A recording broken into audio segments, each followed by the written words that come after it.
I'm Hannah Frith. I'm based at the University of Surrey, and I was part of the team for the Breaking Barriers research, but it was led by my colleague Fabio Fasoli, who's also based at the University of Surrey. And as you can see from our timeline, this project is now complete. So the project overall was looking at both funding applications and narrative CVs, but obviously for the purposes of this, I'll just focus on the narrative CVs. And the purpose of our project really was to think about how researchers from underrepresented groups might experience and understand narrative CVs, given that one of the purposes of narrative CVs is to try and better support underrepresented researchers to showcase their skills that are perhaps not so evident on the more traditional CV format. So we did 5 different activities as part of this project. We started with some interviews with underrepresented researchers. So we did 20 interviews with people from minority gender, sexual orientations, ethnicity, disability, age, religion, socioeconomic background, migration status, language background, and an intersection of all of those different things. And we asked them about their experience of writing narrative CVs and also their kind of expectations or understanding of narrative CVs and how they might be used in the funding process. And we then moved on from that to conduct some workshops with early career researchers where they had a go at writing narrative CVs and they got the opportunity to get some personalised feedback on those CVs. And this was partly to provide an opportunity for people to develop their skills, but also at the end of those workshops, we invited people to submit their narrative CVs to the next stage of our process, which some of them did. And so in this next stage, we conducted a linguistic analysis of narrative CVs. So we had 27 researchers submit their CVs for analysis. And these were all in the UKRI kind of template, and they were researchers across STEM subjects, social sciences and humanities. They're very different kind of research backgrounds. And each of these CVs was analysed using 2 different kinds of software. So we used the BERT agent software, which particularly focuses on the presence or absence of agentic language. And then we also used the LIWC 22, don't ask me what that stands for, piece of software which focuses on a broader range of linguistic features, including things like connectedness and collaboration. I will talk about the results of these, I'm just giving you the overview. And then the next stage, the 4th activity was we recruited some reviewers to have a look at these CVs and to evaluate both the CVs and the researchers in terms of their likelihood of success and their leadership skills and their expertise. So we had reviewers who were at a range of different stages of career, from research fellows through to professors, and around half of these had experience of reviewing grant proposals, and a third of them had already had experience of evaluating narrative CVs as well. So we were interested to see, is there a relationship between the linguistic features and the evaluation of reviewers? And then the final activity was a workshop where we looked at how we might improve inclusivity of narrative CVs for researchers. So my 3rd slide is very busy. I'm not going to talk about all of this, but I'll just give you the headlines. So from the interviews, all of our participants kind of recognised the value of narrative CVs, but they also talked quite a lot of detail in terms of the barriers to adopting. So particularly around having to adopt a different style of language, particularly for people from STEM subjects, finding it very time consuming and burdensome and feeling anxious about how to kind of express their strengths. And this was particularly true for people for whom English was not their first language, but also researchers with disabilities or neurodiversity who were already finding the kind of linguistic hurdles of applying for funding already difficult. It was kind of an additional barrier. And then on top of those sort of more individual factors, there was also some concerns around how might narrative CVs be used and evaluated as part of the funding process. So those were the kind of outputs from the interviews. And then when we did the linguistic analysis of the CVs, you can read the nuances on the slide, but kind of overall, some of those minority groups were less likely to use kind of agentic language and language associated with certainty. So they tended to focus a little bit more on kind of collaboration, which is not a bad thing in itself, but often less use of agentic language. And then when we moved on to the reviewers, perhaps reflecting what we see in the wider literature around research funding and the evaluation of funding applications across all of the categories, so expertise, success, and leadership.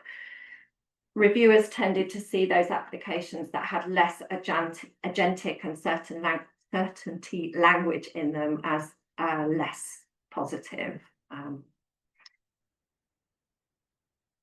Okay, and then finally moving on to our future directions. So given that one of the things that came across very clearly from our interviews was, although there is lots of information that lots of different groups have been producing to help support researchers on narrative CVs, for some people this feels very overwhelming and a difficult landscape to kind of find their way through. So having a single evolving resource hub that gives consistent information is something that researchers would find really helpful. And then alongside that, there's something about building trust in the process for researchers. So aligning and increasing the transparency between what applicants are told and how that information is used in reviewers' evaluations would be really helpful. And then thirdly, what our participants in the interviews valued most was opportunities for mentorship and personalised feedback on narrative CVs. Given that they were feeling quite overwhelmed by the process, what they really wanted was somebody to sit down with them and kind of go through their own CV in detail with them. Okay, that's it. I can stop sharing. That's wonderful. Thank you so much, Hannah. We will leave questions for the end of the 4 presentations, but if anyone has a clarifying question to ask Hannah now, that would be a good time. I'll give you a couple of seconds to raise your virtual hands. Siobhan, I assume that you are going to share the slides afterwards? If that's okay with you all, yeah, because we're recording, so yeah. Yeah, there was detail on there that I knew I wasn't going to speak to. So. But you're very good. You kept it within time, and perhaps we'll go for the discussions and you can have more to say. Louisa, are you happy to go next? Yeah, of course. Let me share my screen. And I should say Fabio and Louisa were the ones behind us being together today. So thank you, Louisa, also for being one of the initiators of today's meeting. Oh, thank you, Giovanna. I think Fabio definitely took the lead, so I don't think I can take much credit there, but thank you. Yeah, so hi, everyone. Thank you. So nice to see you. Hannah, thanks for that presentation. It's really interesting, and there's a couple of alignments with what I'm going to show today as well. So yeah, so I'm going to talk about the project that we're doing as part of the Action Research on Research Culture group at the University of Cambridge. This is one strand of like a whole different range of things we're looking at within research culture. But this particular strand of work is looking at trying to understand how narrative CVs affect postdoctoral research, postdoctoral recruitment in Cambridge. So it is currently focused on STEM. That wasn't by choice. That was mainly because we really struggled to recruit anyone from arts, social science, and humanities. So we've actually ended up with all of our recruitments being STEM.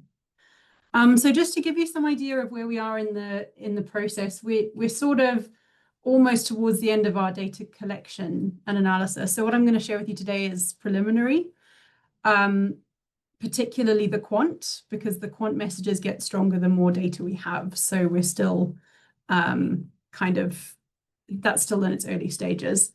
We are planning to do a policy studio, which I'll talk a little bit about right at the end, and then we're planning to end this project in February 2027. So just to go through the study approach. So we took a mixed method random control trial approach. So far we've managed to run this on 16 recruitments. We're aiming for around 25, just because that helps with the quantitative side of things. And the approach that we used was using this intervention on live recruitments at Cambridge University. So we ask PIs to sign up. Once they sign up, we integrate a narrative CV application template and some guidance into the job advert. And then applicants submit both a narrative CV and a standard CV. Once the recruitment closes, we send out a ranking sheet to every panel member. And we also split the application packs so that some panel members will only get standard CVs and some will only get narrative CVs. They go away, they rank them, they send their sheet back to us, and then we send them the full application pack, so with both of the CV types in there, and then they do a re-ranking of all of the top, like 20% of the candidates, so that we can assess if there's a change based on their exposure to the CV types.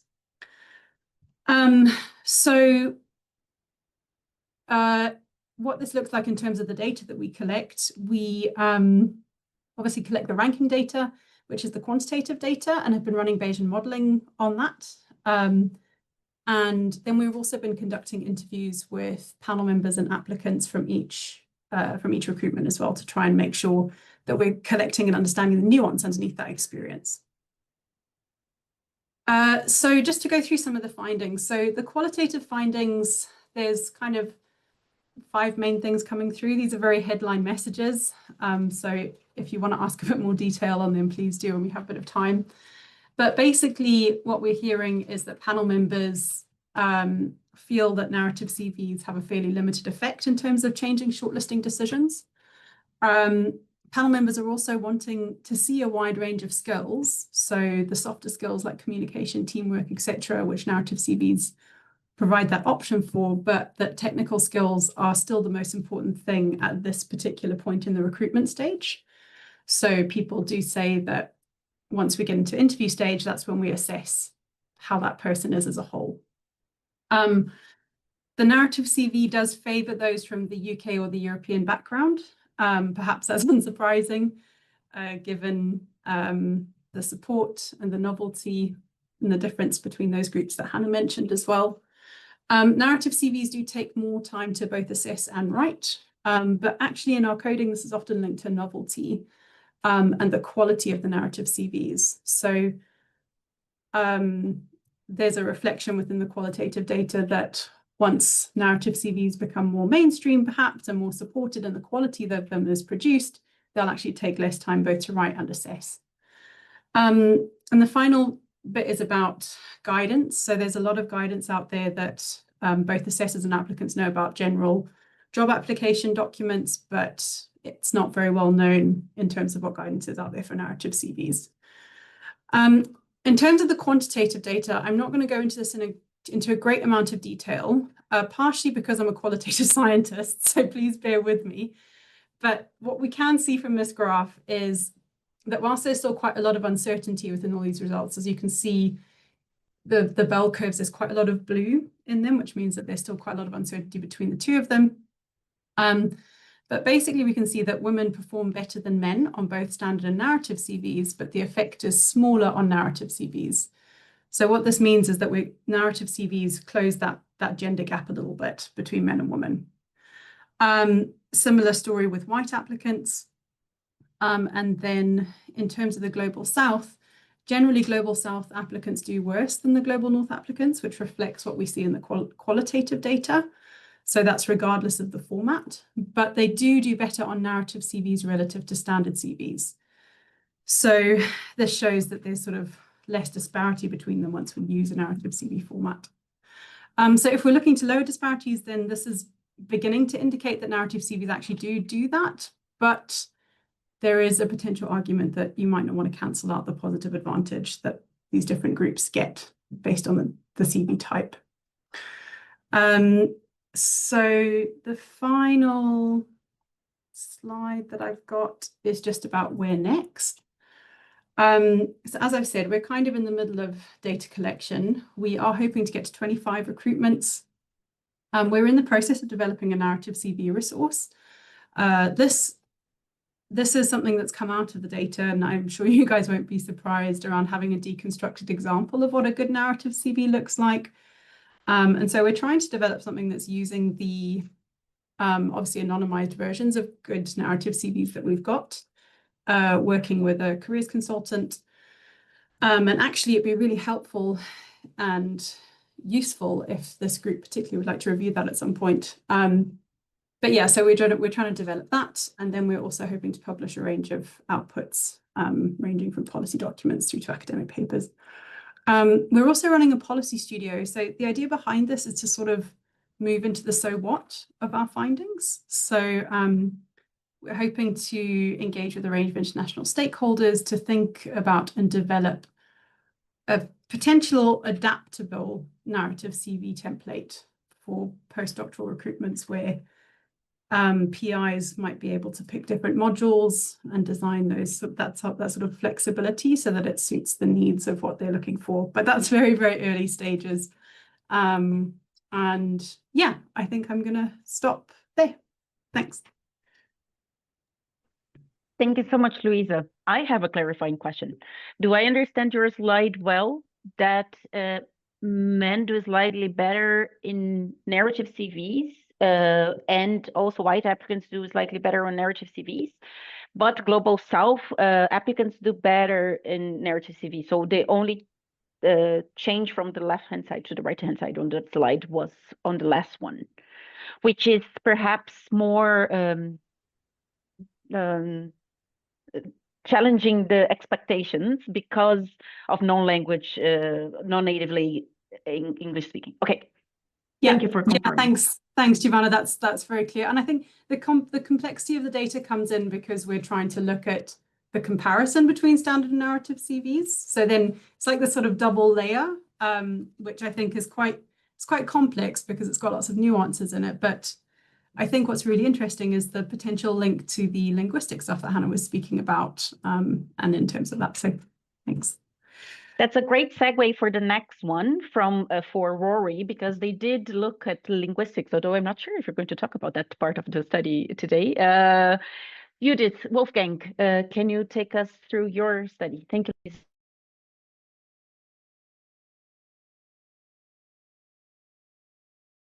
Yeah, so hopefully you can see the slides. Perfect. I think Wolfgang will start and I take on from slide 2. Okay. Yes. So the Rory Narratives project is by now completed. It ran for 2 years, from May 2023 to July 25, and it focused on the evaluative use of narrative CVs. So how do reviewer practices essentially change as a result of using narrative CVs over consecutive funding rounds? Also, how are funders' instructions taken up and interpreted in practice? We looked at 3 funding schemes, 3 big funding bodies: NWO in the Netherlands for an early career grant program, the so-called Ambizione program of the Swiss National Science Fund, and then the Momentum program of the Volkswagen Foundation in Germany, which targets recently appointed professors. We always looked at also 2 broad disciplinary categories, so social sciences and humanities on the one hand, and STEM actually on the other hand. And we heavily relied on panel meeting observations, so that was our main method, but we also did interviews with panel members and reviewed some documents like samples of CVs to get a sense of how people are using them. Judith. Yeah, thanks, Wolfgang. So as you can see, we could do a lot of comparisons because we could do comparisons between disciplines, between funding rounds. So over time, the narrative CVs, are they used differently when people get more used to them? And so what we then tried to do is to really look at any impact that narrative CVs might have So this led us into a direction where we looked beyond instances where narrative CVs clearly kind of prompted reviewers to do research assessment fully in a new way. But rather we looked at the range of effects. Some of them might sound counterintuitive at first, but we will explain why we think that they still signal the effects of narrative CVs. The broad message is that we have found through the panel observations that narrative CVs in many cases prompted reviewers to articulate new types of scientific virtues or activities or contributions. But it didn't mean that these new types of activities and contributions were formally valued. So what we saw is that in some cases, reviewers simply resisted the narrative CVs. So they kind of made a point of falling back to very traditional ideas of assessment, but making a point of doing so. So they said, I know I shouldn't be doing this, but I will still evaluate this application in terms of the prestige of publications. And although it may sound counterintuitive, but we really feel that such moments of resistance show the impact of narrative CVs, because it really shows that reviewers are considering alternative forms of evaluation. And we also saw that such stances of resistance can actually change into adoption over time. One of the key instances of this is that within one panel meeting, one of the reviewers first was really resisting the narrative CVs, and roughly 20 minutes later in the same review meeting, they started to really hesitate about their own assessment of excellence, the traditional criteria of excellence. In other instances, reviewers were really surprised by content that they saw in narrative CVs. In one case, commenting on an applicant's collaborative approach as it was highlighted in the narrative CVs, even though they felt the applicant also had more traditional markers of excellence. In other instances, reviewers noted new types of virtues around interdisciplinarity, for example. But we also saw many instances when this actually turned into appreciation or formal recognition and valuation. In one instance, reviewers were appreciating an applicant's contribution to academic culture and really the activities that they did beyond their sort of research work. And I think one of the key examples where this turned into a formal valuation and rewarding of these alternative or new types of activities was around the case at NWO. Reviewers really started to value applicants' non-academic experiences, which actually was highlighted in a video that NWO played at the beginning of the panel meeting. And over time, what we saw that in the first round, reviewers still referenced the video. So they said, so the video made a difference, and then we asked the question, okay, so what does it depend on? What impact narrative CVs make, and whether they prompt new forms of evaluation.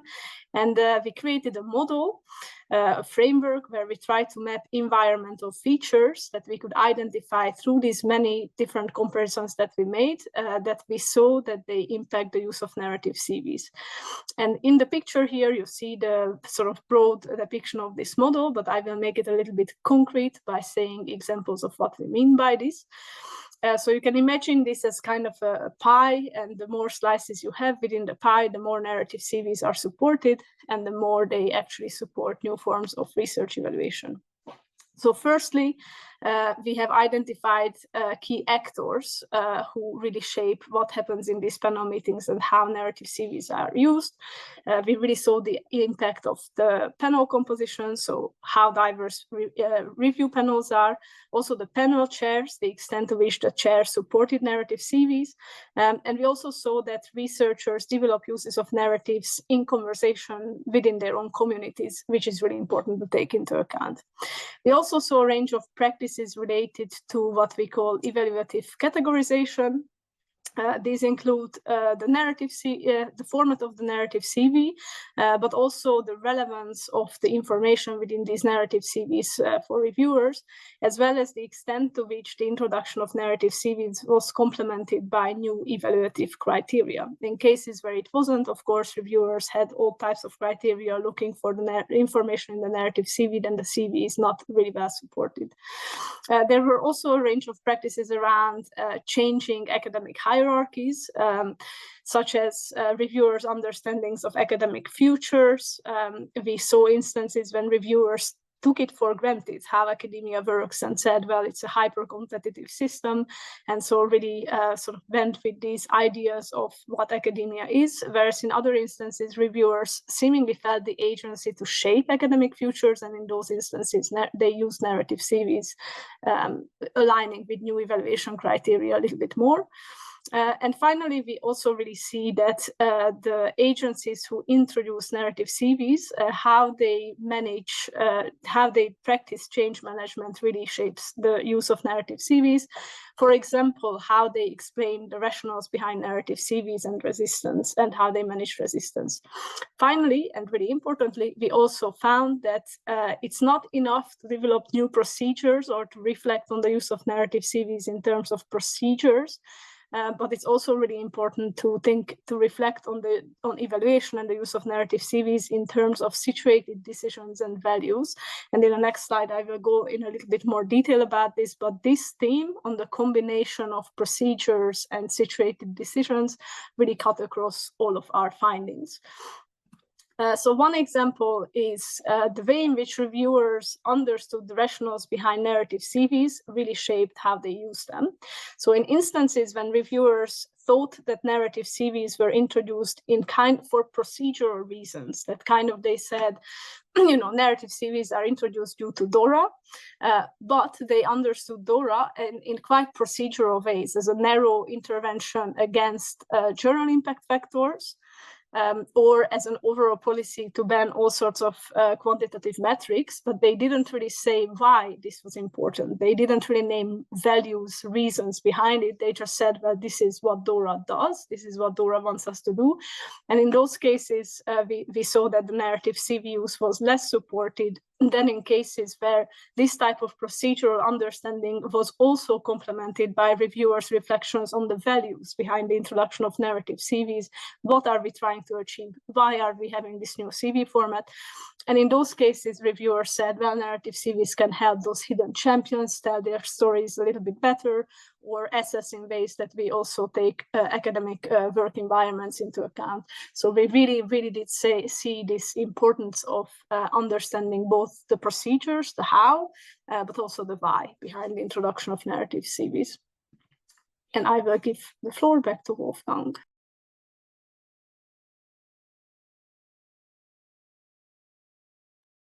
Wait, you need to mute. I apologize. So as for follow-up activities and future opportunities, there have already been a few. So I've participated together with Karen in the UKRI project, Everything We Think We Know About Narrative CVs, which is a meta-analysis, let's say, of research on narrative CVs, both published, but also internal studies conducted by funding organizations, for example, and universities who have introduced narrative CVs, complemented by also workshops and interview materials. So that has been one thing. Another activity is we're currently planning that at CWTS, a service project aiming to essentially help organizations, universities, and funders to prepare for the introduction of narrative CVs.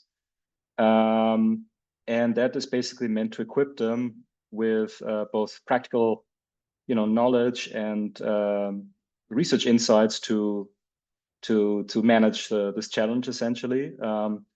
What distinguishes, I think, this initiative is that we try to shape narrative CV practices not on the applicant side by basically providing examples how to fill in narrative CVs, but on the side of organizations who are using narrative CVs for evaluative purposes, with the aim of reducing basically all of the uncertainty around the question how reviewers and evaluators are going to make use of narrative CVs, which we feel is really important. And we're also preparing, or let's say we are involved in a MOOC about narrative CVs, which is currently being prepared by colleagues at the University of Padua, who are aiming to implement their QARA commitments. And as part of that, they're also introducing narrative CVs, and Judith is going to contribute 2 sessions about narrative CVs as part of this MOOC, which will most likely also be more widely available, let's say, to other people outside the university. Thank you. Thank you both. And Wolfgang already started introducing Karen's project, which is our final presentation. Karen, up to you. Thank you. Let me just make sure I'm now sharing the right screen. Are you seeing that? Yes, perfect.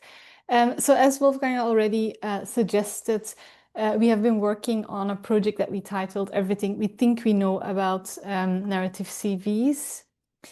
And so in a nutshell, the idea of the project is really to review the evaluations and studies that were already available. I know this is fast evolving. We're trying to still add, for example, some of the final results of the survey project.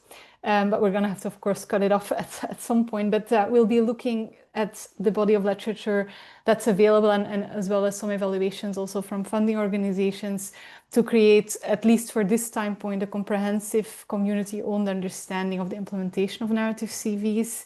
And it's focused on different stakeholder groups. So it's meant to inform organizations that are considering the implementation of a narrative CV, but also organizations who already implemented, to give them some suggestions for improving implementation. And then also to inform those who are seeking to further evaluate and study narrative CVs and really make some suggestions as to what are the most pressing gaps in terms of what we perhaps don't know yet. So who was involved in this project? So it was a collaborative project between Noemi Oberbon, who I think is on the call, from University of Manchester, Justina Bandola-Gill from University of Birmingham, Wolfgang, who just spoke before me, Liz Simmons of University of Cambridge, and myself. And the project was funded, because we're coming at the end, as I'll show in the next slide, by DCIT, so that's the UK Department for Science, Innovation and Technology, and UKRI, who had a meta-science fund to really support projects like these. So in terms of our approach and activities, and especially also giving a bit of focus on where we involved stakeholders. So we started a project in April. We first really collated the studies that we could find, both through literature review, but also through interviews of some of those kind of connector people, let's say, in the narrative CV space. And then over the summer, we extracted information from those studies. We focused on gathering information on the study objectives, the methods used, the context of the NCV introduction, so also digging into the materials of the institution or organization a bit deeper. We also looked at formats and guidance, and then most of our work focused on the study results in terms of the user experience, but also the outcomes and impacts that were envisioned, and to what extent there was already any evidence for whether or not they are being achieved. And then we did an analysis of the themes emerging across those studies and evaluations included, and a synthesis of the key themes and insights. And in September, we held 2 workshops to discuss emerging themes and insights. And actually, I think Louisa, who's here, and Wolfgang, Judith were there, and also Fabio from the Surrey project. And so currently we are working up the deliverables of the project, and I'll come back to those at the end. So in terms of the insights and findings, to be fair, there's a lot of information captured, so I won't be able to go through all of that, but hopefully there will be opportunities to engage with this group more on the findings, but I can just share maybe the kind of high level, kind of broad insights that I think are the ones they can capture in the short talk today. So the first one is that in terms of the user reactions overall, if we look across the body of literature available, the evaluations and the studies show broad acceptance of the NCV format across user groups, with applicants generally being more positive than reviewers. We saw that applicants are really appreciative of the broader recognition of a broader diversity of activities. The things that they struggle with is knowing how reviewers will actually use the materials, and I think that has actually come up both in the presentation of Hannah, but also in the findings of Wolfgang and Judith. Reviewers, as I already said, were still positive, but maybe less so than applicants. They definitely really appreciated the opportunity for contextualization, and they were also very appreciative for the opportunity to tailor CVs, although they felt that that was still underused by applicants. What they struggled with most, and again, something that has been mentioned in previous presentations, was to really adapt to this new way of evaluating, and they struggled especially where publications lists were not included or were discouraged. So looking at the outcomes, we used the shared evaluation framework from the UKRI funders and what is the other one? Other uses group. Giovanna might correct me later. So they developed a framework with outcomes and impacts that those who are implementing NCVs are anticipating. So what we did is we mapped the evidence that there is already in the literature against this. The first thing to say there is that for many of those outcomes, and especially for the longer term impact, there actually isn't that much evidence yet, or it's not very robust yet. However, what is already very evident is that the objective of ensuring broader contributions can be recognized is definitely fulfilled by the format. However, the introduction of this NCV as a standalone intervention does not really guarantee that then such contributions are actually valued. And this aligns also with what Judith explained earlier about consideration versus then the formal recognition. There's still a distinction between those two. Then in terms of guidance and support, so first of all, for applicants, there is already quite a bit available in terms of support, although there is definitely still a need for more clarity on how reviewers use the CV, for example, through examples of positively evaluated CVs, ideally even with examples of the feedback that they receive. But where we found the real gap is for the support of reviewers, that there's really a lack of sufficient support to help them adapt to this new evaluation approach. And we are really stressing this in our findings because this gap really seems to present a major barrier to achieving the outcomes that are intended. So overall, our evidence shows that the narrative CV as a tool really provides an opportunity for broader contributions to be recognized. But whether that opportunity is realized will depend in part on how well reviewers are supported and trained, but also in whether other system-wide measures are going in the same people-oriented direction. Both of those will be important to actually achieve the outcomes, although the potential is there. So finally, in terms of the future directions for the project, so we are at the end for the project. So we're working on the deliverables, as I said. There will be a review paper that captures in a lot more detail all the different dimensions of this work, because there was really a lot of content that has been captured in our extraction and discussions in the workshops. Alongside that, we will also, probably once we've finished the review paper, work up a few blog posts, because we also have some personal reflections from all this content that we want to share and that are maybe less suited for a journal article. And then we also have already worked up a series of briefings with really targeted recommendations for organizations considering implementation of narrative CVs, organizations interested in further improving their format, but also their guidance and training, and also organizations and researchers looking at evaluating the implementation of narrative CVs. So soon we're really close to finalizing those. So hopefully we'll be able to circulate something with this group as well on this soon. In terms of the dissemination and collaboration, we are really aiming to share both the briefings and the other outputs broadly in our network of the team. We actually are being approached already quite a lot by people who know we're doing this. For example, also in Finland, they're considering maybe developing a national level narrative CV, and they've also asked inputs from this project.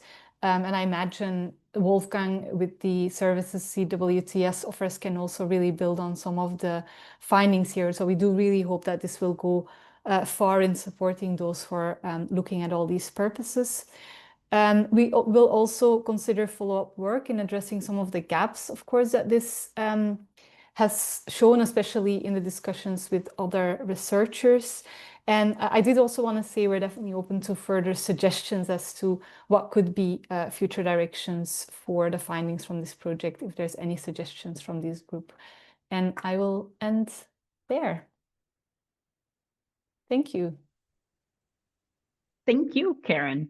And thank you to all the speakers and Fabio will take the idea home and Fabio for suggesting us to do this meeting in a more public setting, because the idea was also to have this in a more closed setting, but it was a very good idea to bring more of you along to the conversation and then have a richer conversation because of that.